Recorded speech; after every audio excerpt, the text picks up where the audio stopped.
വാക്കുകൊണ്ട് നമ്മളൊക്കെ പല ആളുകളും വലിയ ഈമാനിയായി പറയും.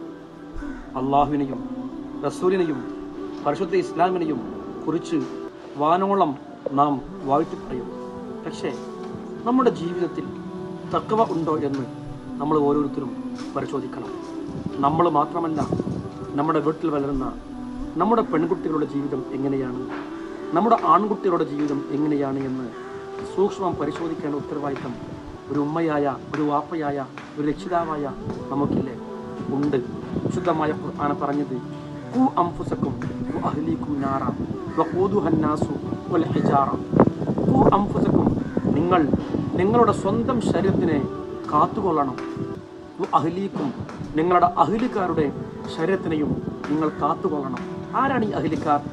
നമ്മുടെ വീട്ടിലുള്ള നമ്മുടെ ഭാര്യ, നമ്മുടെ മക്കൾ, നമ്മുടെ ഭർത്താവ്, നമ്മുടെ അഹ്ലിക്കാർ.